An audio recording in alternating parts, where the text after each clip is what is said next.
रीजो प्रभु यीशु मसीह ने मत्ती रचित सुसमाचार 5वां अध्याय और पद 3 में ये बड़ी बात कही है। धन्य है वे जो मन के दीन है, क्योंकि स्वर्ग का राज उन्हीं का है। स्वर्ग का राज अर्थात परमेश्वर की बादशाहत, शांति, आनंद का स्थान, स्तुति, आराधना का स्थान।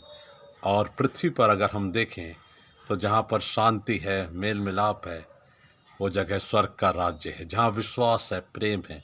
प्रभु यीशु मसीह ने कहा, मैं परमेश्वर के राज्य की स्थापना करने आया हूँ। दीनता मनुष्य जीवन का एक बहुत बड़ा गुण है, और जो लोग दीन और नम्र होते हैं वो परमेश्वर के राज्य में अधिकारी होते हैं।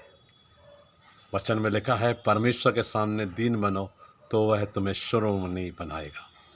और हमने बहुत बार अपने जीवन में ऐसे लोगों को देखा होगा जो बड़े दीनता और नम्र स्वभाव के हैं, बड़े ऊंची हैसियत रखते हैं, बड़े बड़े पदों पर हैं वो, लेकिन उनका जीवन दीनता से भरा हुआ है। वो भलाई के काम करते हैं, लोगों से प्रेम से और आदर से बातचीत करते हैं, और बड़े दीनता के स्वरूप में अपने व्यक्तित्व की वो मिसाल बनकर रहते हैं। ऐसे लोग स्वर्गीय राज्य को बढ़ाने में परमेश्वर के संदेशवाहक होते हैं। मूसा के लिए परमेश्वर पिता ने कहा हारून और मरियम से, क्या तुमने मेरे दास मूसा को देखा है? पृथ्वी पर उसके समान नम्रता से चलने वाला, खराई से चलने वाला क्या कोई मनुष्य है? परमेश्वर पिता ने स्वयं मूसा की गवाही दी।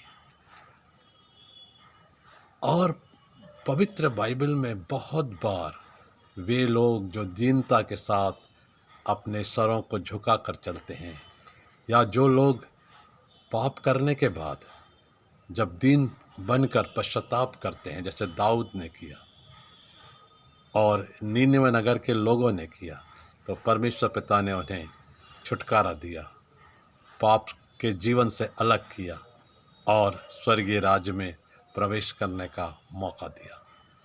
याद रखिए, नम्रता, दीनता एक ऐसे आभूषण है जो हमारे व्यक्तित्व को दूसरों के सामने एक सच्चे मसीह के रूप में, मिसाल के रूप में स्थापित करते हैं।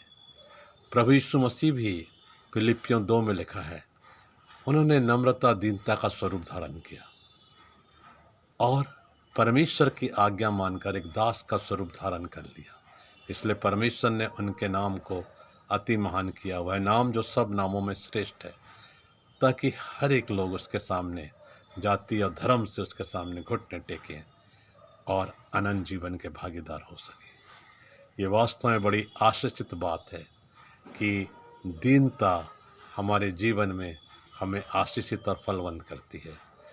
दीनता हमारे जीवन से घमंड को अलग करती है, कटुता को अलग करती है, हमारे जीवन से ईर्ष्या और जलन और द्वेष को अलग करती है।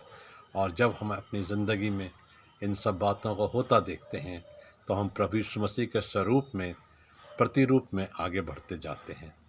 आइए परमेश्वर पिता हमें ये तौफीक दे, समझ दे कि हम परमेश्वर के दासों के समान नम्र और दीनता का जीवन जिएं, तब परमेश्वर हमें शिरोमणि बनाएंगे। आमीन।